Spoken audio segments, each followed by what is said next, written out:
即係前呢個朋友有個 message 俾我，佢話佢有眼睛嘅問題啊，有白內障啦，有呢個 glaucoma 啦，青光眼，咁咧就又有呢個 history of blood clots，有呢個血塊嘅問題啊。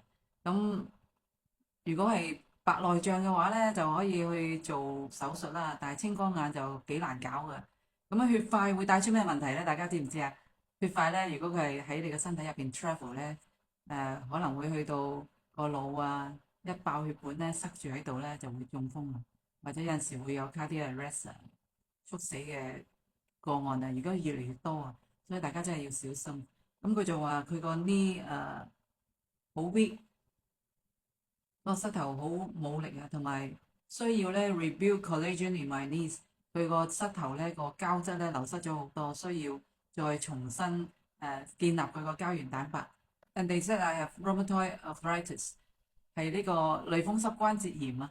呢個症啊好麻煩嘅，因為醫院係基本上冇得醫㗎啦，佢只係開消炎啊止痛藥俾你，咁就要靠我哋自己自體嗰個免疫功能咧平衡咗之後，呢個症咧都係會好嘅。咁但係醫院咧係冇咩方法可以平衡到你個免疫力嘅。我寄咗產品俾佢喺後邊呢一個 SOP Hikari，我書個書佢都有食。呢幾個嗱，呢個就係 Hikari，對佢眼睛好有幫助㗎。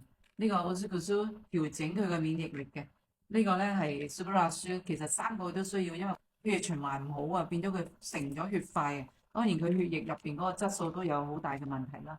咁但係呢三個產品咧 AFC 嘅 Super Hikari 同埋老師佢書食咗幾日之後，我今朝佢俾個 message 我，同大家讀下原話嚇。I've been taking for about 4 days and my eyes are getting stronger today. My eyes are not blurry when I'm looking at things. It's not blurry. It's getting clear. Oh my God, I'm so happy. 從佢講嘅説話咧，我哋都知道咧，佢有幾開心啊！真係一個好大嘅驚喜嚟嘅，因為第一件事眼睛係我哋嘅靈魂之窗啊！眼蒙查查嘅話咧，你真係麻煩啊，行路都打到褪啦，係咪啊？所以佢而家咧食咗4日之後，咁樣眼睛咧明亮咗好多。呢個係第一步，食咗4日之後佢嘅第一步，食咗呢3隻。咁樣食咗4日之後有咁嘅效果啊！如果你都有咁上下嘅症狀啦，或者你嘅家人啊、你父母啊年紀大咗，成日都有咁嘅問題。如果你個父母都有咁嘅症狀咧，做個孝順仔女啊，幫佢哋解決下呢個問題啊！因為父母可以自理，父母開心咧，都係我哋嘅福氣嚟嘅。